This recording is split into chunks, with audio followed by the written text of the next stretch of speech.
The End Times. According to Islam, this concept represents a time near to Doomsday when Qur'anic morality will come to prevail over all the world.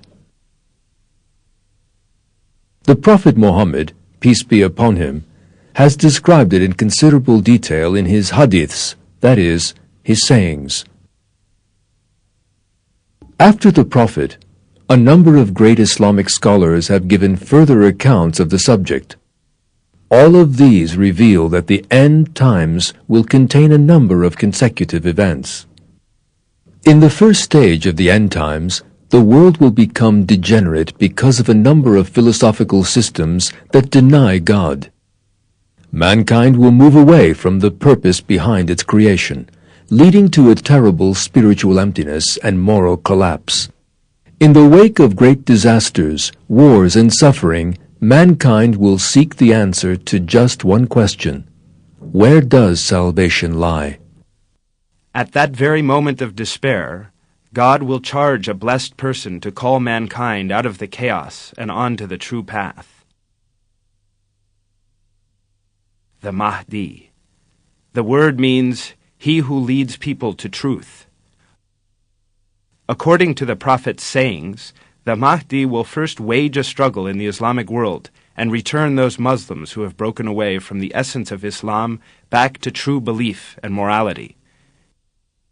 He will have 3 basic tasks at this point. The overthrow of philosophical systems that deny God and support atheism. Putting an end to practices that are not part of the religion, but that are portrayed as being so, and the revealing and implementation of true Islamic morality based on the Quran, starting with his own nation and moving on to strengthen the entire Islamic world in political and social terms, establishing peace, well-being and security, and resolving social problems. The progression in the end times was described in some detail by the Prophet Mohammed in the hadeeths 1,400 years ago, and in the works of various Islamic scholars. In addition, in our time the portents of the end times are actually coming about, one after the other. Since these signs you are about to witness may have happened separately at one time or another, they may appear to be quite ordinary events on the surface.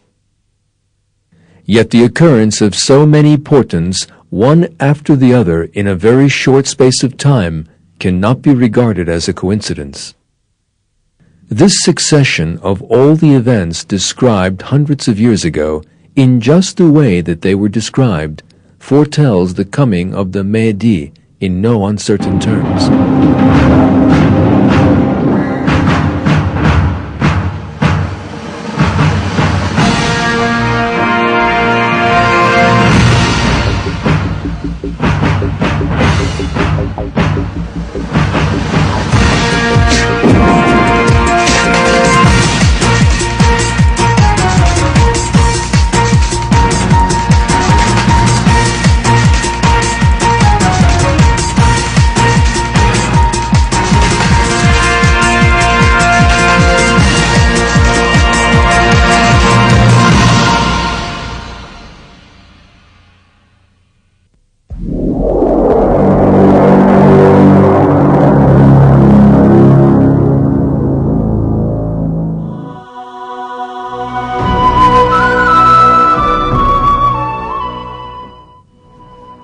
The halting of the Euphrates is one of the portents of the Mahdi.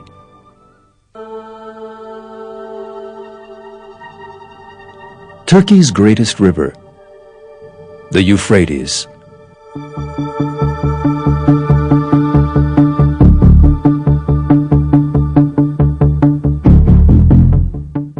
This river witnessed a major event in 1975.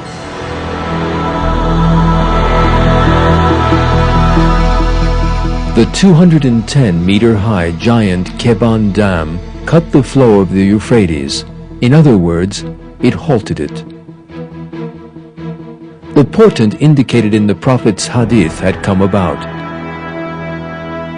Another hadith on this subject says,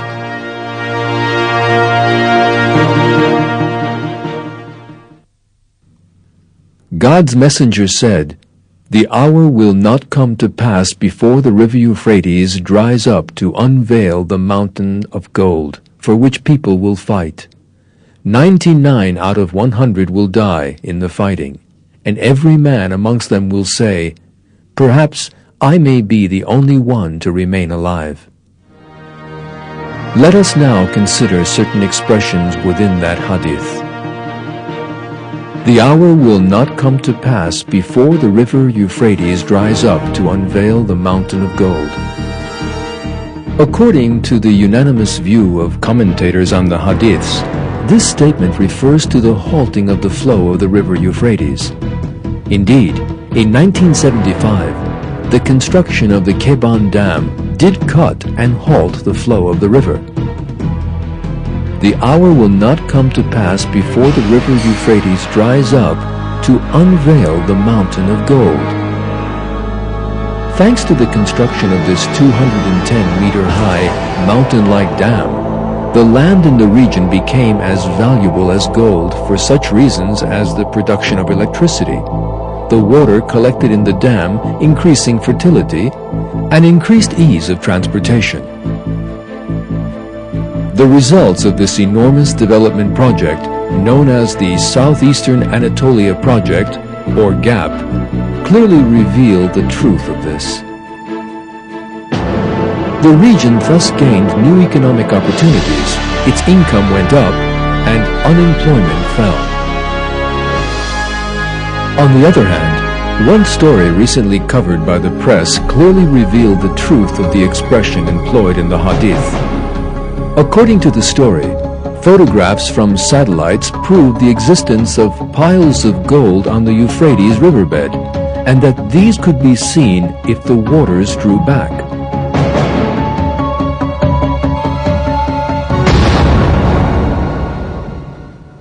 For which people will fight?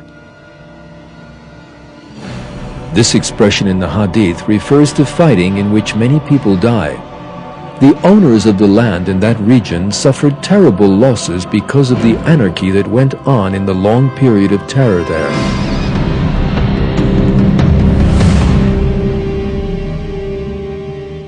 And many people lost their lives. In short, the statements in the hadith came about, one after the other, and were experienced just as it had been said they would be.